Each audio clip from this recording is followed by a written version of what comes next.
72ാമത് അഖിലേന്ത്യാ സഹകരണ വാരാഘോഷത്തിന്റെ ഭാഗമായി സർക്കിൾ സഹകരണ യൂണിയൻ കോഴിക്കോട് താലൂക്ക് തല സെമിനാറും പുസ്തക പ്രകാശനവും നടന്നു. സഹകരണ മേഖലയ്ക്കായി ഒരു കൈപുസ്തകം എന്ന ബുക്കിന്റെ പുസ്തക പ്രകാശനമാണ് നടന്നത്. കേരളത്തിൽ മുമ്പ് നിലനിന്നിരുന്ന ജാതി വ്യവസ്ഥ ഇല്ലാതെയാക്കാൻ സഹകരണ പ്രസ്ഥാനങ്ങൾ മുഖ്യ പങ്ക് വഹിച്ചതായി കേളുവേട്ടൻ പഠന കേന്ദ്രം ഡയറക്ടറായ കെ.ടി. കുഞ്ഞിക്കണ്ണൻ പറഞ്ഞു. കോഴിക്കോട് സർക്കിൾ സഹകരണ യൂണിയന്റെ ആഭിമുഖ്യത്തിൽ 72ാമത് സഹകരണ വാരാഘോഷത്തിന്റെ ഭാഗമായി താലൂക്ക് ഉദ്ഘാടനമാണ് കാലിക്കറ്റ് ടൗൺ സർവീസ് സഹകരണ ബാങ്ക് ഓഡിറ്റോറിയത്തിൽ വെച്ച് നടന്നത്. സഹകരണ സ്ഥാപനങ്ങളുടെ പ്രവർത്തനം കുറ്റമറ്റതാക്കുന്നതിന് സഹകാരികൾക്ക് മാർഗനിർദ്ദേശം നൽകുക എന്ന ഉദ്ദേശത്തോടെ സർക്കിൾ സഹകരണ union retired joint director Harish Kumar എഴുതിയ സഹകരണ മേഖലയ്ക്കായി ഒരു കൈപുസ്തകം എന്ന കൃതിയുടെ പ്രകാശന കർമ്മം PACS അസോസിയേഷൻ സംസ്ഥാന കമ്മിറ്റി അംഗം അഡ്വക്കേറ്റ് GC പ്രശാന്ത് കുമാർ നിർവഹിച്ചു. പുസ്തകം കേളുവേട്ടൻ പഠന ഗവേഷണ കേന്ദ്രം ഡയറക്ടർ കെ.ടി. കുഞ്ഞിക്കണ്ണൻ ഏറ്റുവാങ്ങി.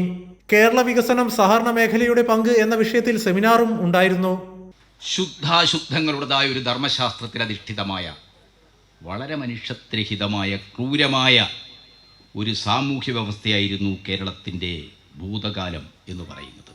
ആ ഭൂതകാലത്തെ അതിജീവിക്കുന്നതിൽ മലയാളികളെ ഏറ്റവും കൂടുതൽ സഹായിച്ചത് ഇവിടുത്തെ ജാത്യാധിഷ്ഠിത ഭൂബന്ധങ്ങൾക്കെതിരായിട്ടുള്ള സമരവും അതിൽ നിന്ന് സ്വന്തം ജീവിതത്തെ ആത്മാഭിമാനത്തോടു കൂടി മുന്നോട്ട് കൊണ്ടുപോകാൻ കഴിയുന്ന സഹകരണ സ്ഥാപനങ്ങളുമായിരുന്നു എന്ന കാര്യത്തിൽ ഒരു സംശയവുമില്ല. പരിപാടിയിൽ കോഴിക്കോട് സർക്കിൾ സഹകരണ യൂണിയൻ ചെയർമാൻ E. പ്രേംകുമാർ അധ്യക്ഷത വഹിച്ചു. Assistant registrar secretary Biji SR, joint registrar general NM Sheeja, assistant director C. Prabhitha തുടങ്ങിയവർ പങ്കെടുത്തു. വാരാഘോഷത്തിന്റെ ഭാഗമായി സ്കൂൾ വിദ്യാർത്ഥികൾക്ക് പുരസ്കാരങ്ങൾ വിതരണം ചെയ്തു. കൈരളി ന്യൂസ്, കോഴിക്കോട്.